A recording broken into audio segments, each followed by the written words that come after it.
as Australia's Mick Jagger, wild as they come. We took one truck for the gear and another truck for the scotch. Lock up your mothers, Billy Thorpe's back in town. My headmaster said to me, "Thorpe, you're going to end up in Bogger Road jail." He was right.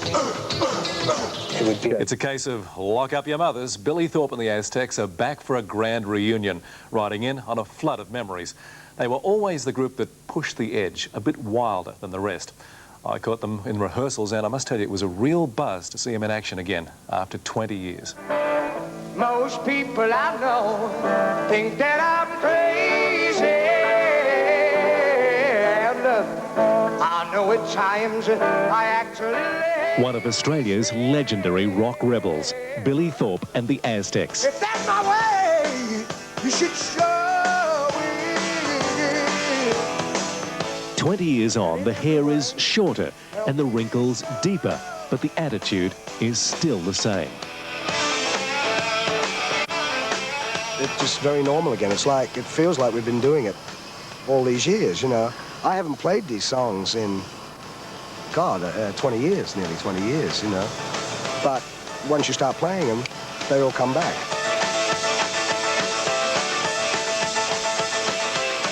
For a time, Australia's most unwanted, Billy Thorpe and the Aztecs have reunited to jam where Australia's most wanted once called home, the notorious Bogger Road Jail.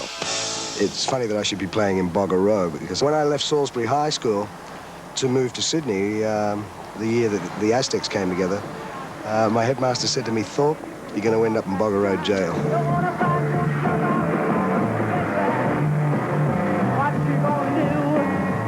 The return to Australia has been a journey back to where it all began for Billy Thorpe. But it looks like another guy. It looks like, who the hell is that jerk, you know, leaping around. But there was the days. I mean, the Aztecs were, it was a good pop band. It was a really good pop band. Going through that experience, it was just so overwhelming. And it happened so quickly. You know, it was our second record and bang, off it went. I didn't sort of appreciate the experiences or the time at the time. It's all been in years later. Once the clean-cut kid of the 60s, Billy Thorpe changed to become the rocker of the 70s our parents loved to hate.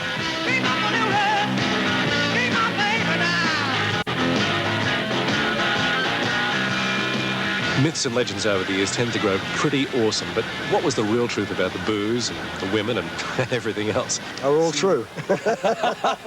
What can you safely divulge? Being in a rock band, it is an opportunity to fulfill every male fantasy.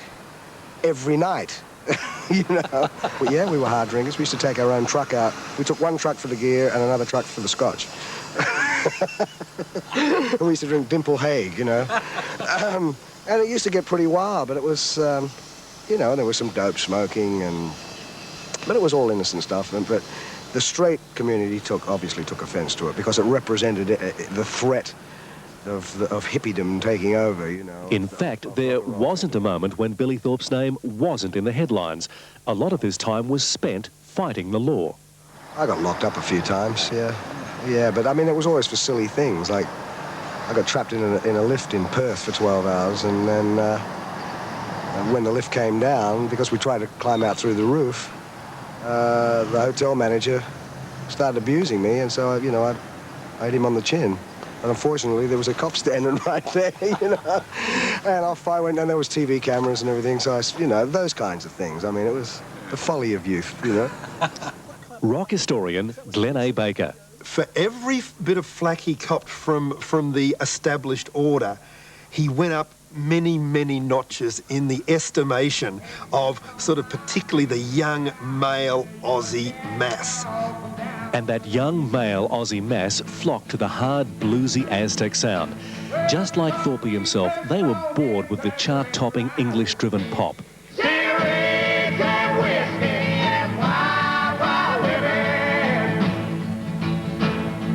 As much as it might make you cringe, you were regarded as the king of pop back in the 60s, and yet you turned your back on it, even refused to sing the old songs. Why?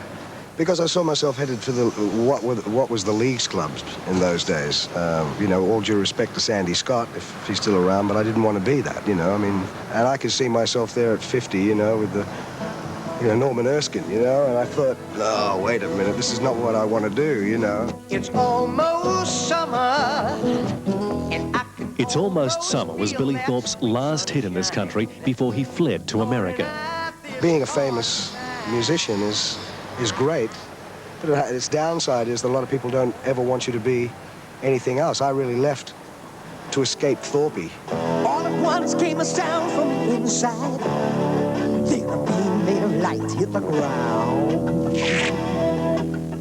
In the past 16 years, Billy's mellowed, writing musical scores for various Walt Disney productions and even dabbling in the toy market. In one of rock's great ironies, he's now the parent of 2 teenage girls. I think it's karma. I think it's karma with a capital K. It's awfully hard not to be a hypocrite, you know, because you realize all those little horny buggers out there that were just the same as you were. I mean, they've got one thing in mind, and it's like, the knock comes on the door, what do you want, you know? Yeah, well, you ask me, that is a problem, and I know there's a lot of people out there that are going through the same problem. First is a rider, loud he sang tonight. With the arrangements still being fine-tuned, Billy Thorpe and the Aztecs will hit the stage full throttle tomorrow night, and they promise it'll be worth the 20-year wait. It's a better band than it was, because everybody's matured. It's not hokey, it's not golden oldie rock. It's real ballsy rock and roll music. It's great. Mate, it's great to see you back, and I can only wish you a fantastic gig at Boggo Road. Thank you. Thank you. It's wonderful to be back. It really is. Billy and the Aztecs live at Brisbane's Boggo Road Jailhouse Rock tomorrow night. Tickets are on sale, and don't miss that gig. After the break... Favourite old rockers, Mr. Poison...